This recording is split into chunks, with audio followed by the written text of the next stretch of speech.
So I've been really going at it for about 8 months now. Okay, amazing. And what was your highest weight, and what have you gotten down to at this point? Yes, my highest weight was 396, Okay, and my most recent weigh-in, I was 306.8, so let's almost 90 go. pounds. That's phenomenal, Josh. That's amazing, dude. That's sweet. That makes me so happy to hear. So, what are the things that you did to start that? Because even deciding to do this in general is really intimidating for a lot of people. Yeah, and I've tried and failed countless times over the last decade, really. For me, the biggest thing, and I'll always preach this, is just tracking what you eat, tracking your macros and your calories. Even if you're not changing anything, just having a baseline of like what you're eating every day goes a long way. And that was the biggest change that really helped things click when I started my journey.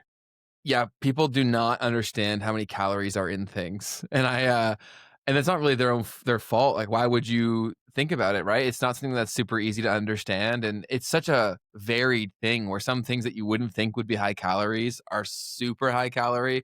I remember growing up with my grandparents, they if anything had fruit in it, they're just like, "It's healthy."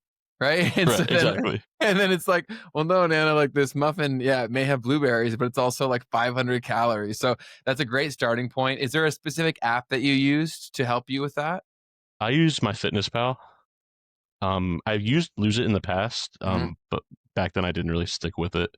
They're both great. I just happen to use my Fitness Pal, but there's nothing about it that I think really sets it apart. Yeah, they're all very similar. I think the practice of doing it in general is the most important thing. So Absolutely. after you start tracking, then what's step number 2 for people? Once they realize how many calories they're consuming, what's next? So what I recommend is first figuring out like your baseline calories. I think it's called TDEE, like the amount of calories you burn in a day. Mhm. That'll be based off your age, your height, your weight, your gender, your there's a lot of basic facts about you, your activity level.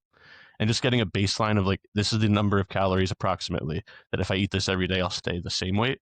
And then, you know, calculating 250 to 500 calories below that, and then that's your new goal. Got it. Yeah, and it can be that simple. I think when people they come to learn this, like that's all I have to do. It's like, yes, it's simple. It's not easy, right? The hard part is Exactly. actually sticking to that. What did you do to help stick within maintaining a caloric deficit? Are there food swaps that you made? Are there different times in which you ate differently? How did you approach making that easier for you? So the biggest thing for me is prioritizing protein because that helps keep me full for Hmm. more of the day. So finding ways to either incorporate more protein into my meals or swapping things out, like, having adding Greek yogurt to things or cottage cheese, which I actually had never really had until my weight loss journey. It always kind of seemed weird to me, but I actually kind of like it. But just really prioritizing the protein, for me, is the second most important thing right below calories. Since you made it all the way through the clip, you'll definitely love the full episode with Josh, and we've linked it right here for you to easily access. So go ahead and click this. I'll see you over there. Peace.